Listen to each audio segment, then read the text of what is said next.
It's been another busy week here at Mazuma.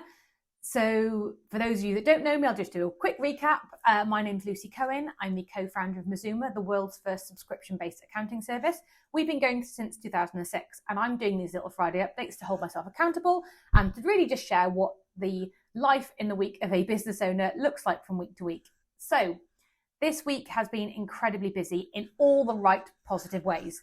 And when things get really busy, I get very excited and I tend to say yes to too many things.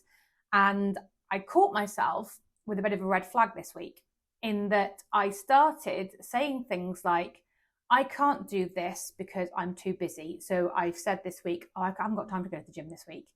And I haven't got time to jump on my Peloton. Or there was a webinar about something I really wanted to watch live because I wanted to ideally participate and ask questions. And I didn't go to it because I was too busy. And that is a massive red flag for me because as a business owner, your life is going to get increasingly busy. You are going to, as your business grows and develops, you're going to be faced with more opportunities, more challenges, more things you have to learn how to do. If you at any point start saying things like, I'm too busy to, you're admitting to yourself that your bucket is full and you are subconsciously stopping yourself from developing any further. And that's a huge problem. I am all about development and growth. I am not the same business owner I was 17 years ago. I'm definitely older, hopefully a lot wiser. But I've done that through personal development, through investing time and money into myself to learn how to be a great business owner. Or maybe I should let other people judge if I'm great. I don't know. Let's say I'm great. Let's own it. I'm a great business owner. So when I found myself saying that, it just got me really reflecting on how I was running myself and my diary as a business owner. And I spoke a few weeks ago about how I'm a horrible, horrible boundary setter, and I'm working on it. I'm getting better.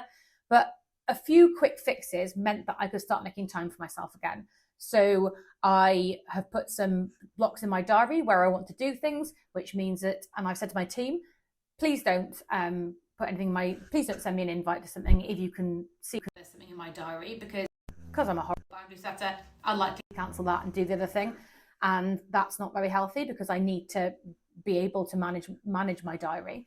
And because I'm so passionate, because I love Mazuma and because I love what we do, I tend to spend a lot of my extracurricular time, if you like, also doing things that relate to Mazuma. So reading things, watching things on YouTube, researching other businesses.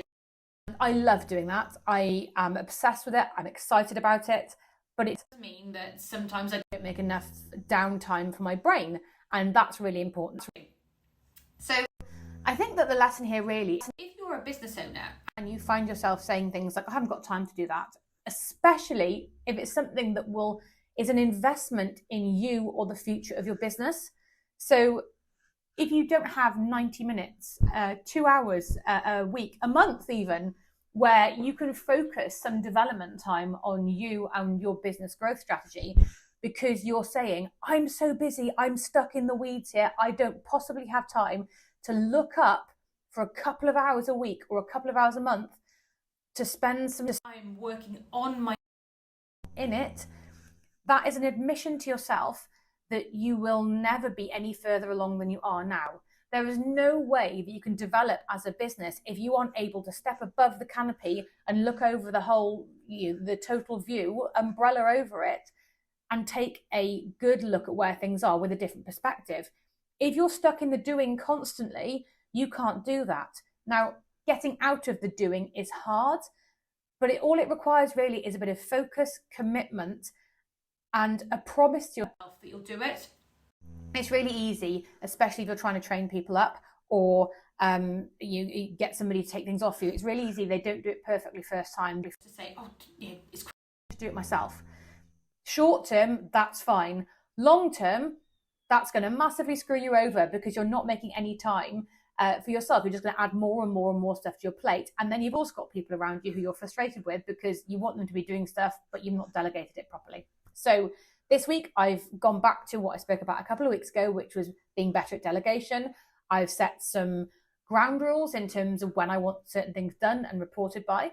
And I've just had a check-in with myself about, no, I'm not saying I'm too busy to do things that I really want to do. I'm going to say I'm too busy to train for an Ironman, partly because that takes up an awful lot of time, but also I have no interest in doing an Ironman. But I'm not too busy to jump on my Peloton a couple of times a week, to go to the gym once a week, to watch a webinar I'm interested in for 90 minutes a week. I can make space for that because they're ultimately going to restore me personally, and they're going to give me development opportunities as a business owner. So this week has just been all about checking myself, holding myself accountable to my own rules, and making sure that I'm not falling into the trap of saying I'm too busy to invest time in the future growth of my business because the here and now is overwhelming.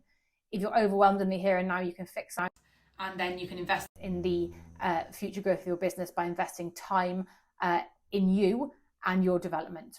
So that was it. That's Friday. That's been my week this week. I hope that everyone else has had great weeks. Tell me, pop a comment in, tell me about how your week's been, tell me if any of that resonates with you. And I look forward to speaking to you all again next week.